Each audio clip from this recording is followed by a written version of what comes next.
Rain slashes sideways through neon-lit alleyways, bouncing off rusted fire escapes and flickering hologram ads for energy drinks and neural upgrades.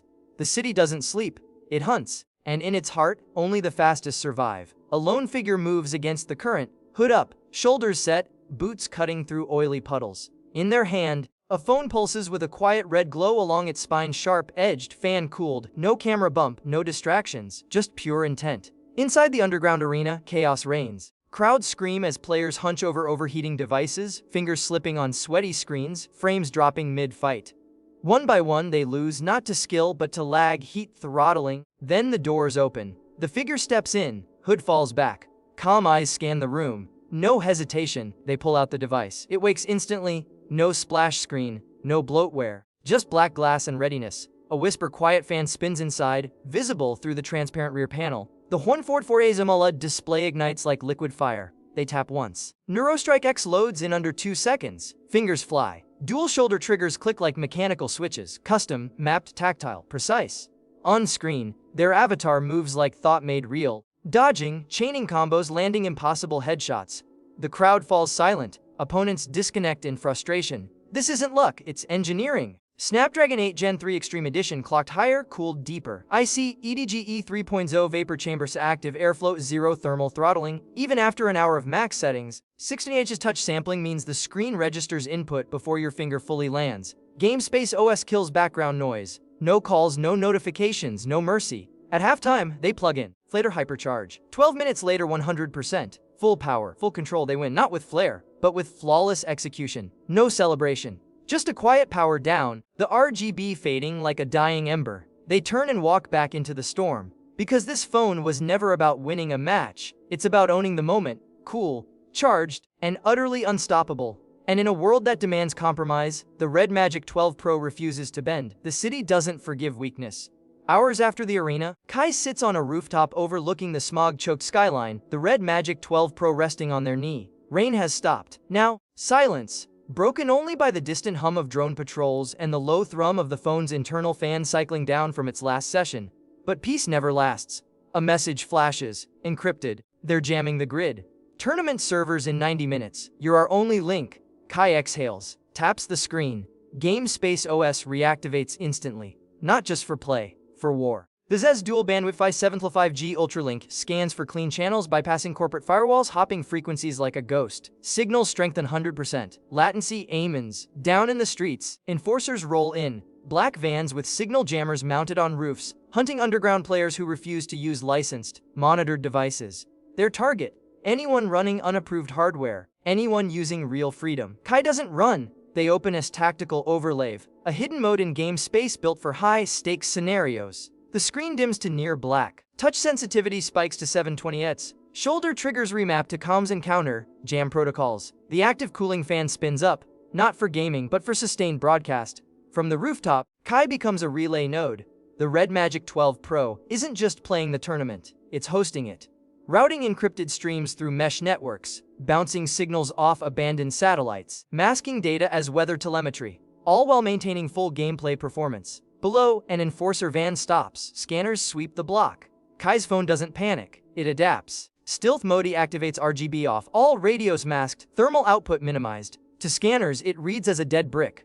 But inside, the Snapdragon chip pushes harder. Coolant flowing, fans whispering, power locked at 100%. The tournament begins. Across the city, dozens of players connect through Kai's node. No lag, no drop. Just pure unfiltered competition. Free from ads, tracking, or control. An enforcer looks up, sees the faint red glow on the rooftop. Too late. Kai lands the final kill in zero-gravity arena. The crowd, scattered across rooftops, basements, subway tunnels, erupts in silent celebration, their screens lighting up like fireflies in the dark. The van rolls away, empty-handed. Kai powers down the phone. The fan slows. The city breathes again. This wasn't just a game. It was resistance. And the Redmagic 12 Pro, it wasn't a phone. It was the weapon they never saw coming. The silence after victory is the loudest. Kai stands at the edge of the rooftop, Redmagic 12 Pro in hand, its transparent back revealing the faint blue shimmer of coolant circulating through the IC EGE 3.0 chamber. The fan has stilled. The city below pretends nothing happened.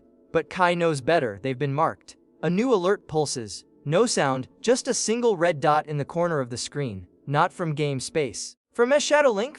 A community-built mesh protocol buried in the bootloader. Node Alpha compromised. They traced the relay. Kai's jaw tightens. They knew this would come. When you run a clean signal in a world built on noise, someone will try to silence you. But the Redmagic 12 Pro was never just about speed. It was built for endurance. They tap once. Activate War Mode. A hidden firmware layer unlocked only by tapping the power button while drawing a triangle with the fingerprint sensor.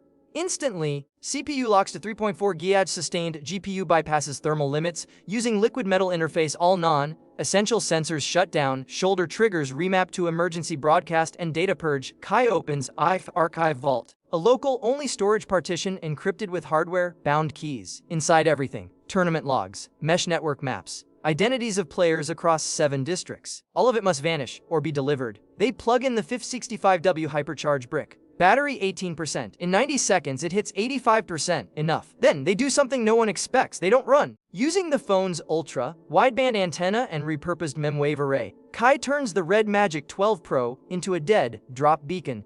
Every file fragments, encrypts, and fires out in randomized bursts, piggybacking on public transit Wi-Fi, drone telemetry, even streetlight IoT signals. To the enforcers, it looks like background noise. To the resistance, it's salvation. An alarm blares from the street. Black vans converge. Drones hover, scanning rooftops with thermal eyes. Kai doesn't flinch. They launch a phantom drift. Not to play, but to mask. The game's high GPU load creates a heat signature that mimics normal usage. Meanwhile, Shadowlink finishes its final transmission, battery 4%, with one last gesture, palm over screen, voice whispering a dead man's switch phrase. The phone executes S-Final protocol, wipes all user data, overwrites NAND storage with random entropy, locks bootloader permanently, disables USB debugging at hardware level. The screen goes black. Kai drops the phone into a magnetic chute rigged to the building's old maintenance shaft. It falls 3 stories into a waiting courier's hands, already sprinting toward the river tunnels. Above, enforcers storm the rooftop, find nothing but rain and empty air. But the truth is already gone, carried not in clouds, but in hands. And the Redmagic 12 Pro, it didn't just survive the night. It made sure the fight lives on. Dawn bleeds gray over the city, thin light cutting through smog and silence. The enforcers are gone. The vans have rolled away. The rooftop is empty, save for a single scorch mark where the hypercharge brick once sat. But 3 kilometers east, in a basement lit by salvaged LED strips, a courier places a warm Redmagic 12 Pro on a steel table. The screen flickers to life, not with ads, not with warnings, but with a clean, black interface and one line of text for its Node Reborn. Kai hands reach for it, not to play, not to scroll, to continue. Across the city, devices wake in pockets, backpacks, hidden compartments. Each running patch firmware, each syncs to the same silent frequency. The tournament streams resume. The maps update. The names of the disappeared reappear, not as ghosts, but as signals. The Redmagic 12 Pro never needed a cloud. It was never about specs alone. It was about sovereignty. About a phone that doesn't ask permission to perform. That cools itself under fire. That charges faster than the world can catch up. That broadcasts truth while pretending to game. It has no face unlock, because your face isn't the key. It has no bloatware, because your time isn't theirs to sell. It has a fan, a trigger, a flat screen, and a promise. You are in control now. As the first real sunlight in weeks touches the broken skyline, a new match begins. Not for rankings, not for credits, for memory, for freedom, for the right to play and live, without surveillance, without throttling, without surrender. The Redmagic 12 Pro sits in a stranger's hand, cool, charged, ready. No logo, no fanfare, just power, precision, and purpose. Because the arena was never a place, it was a choice. And they just made it again.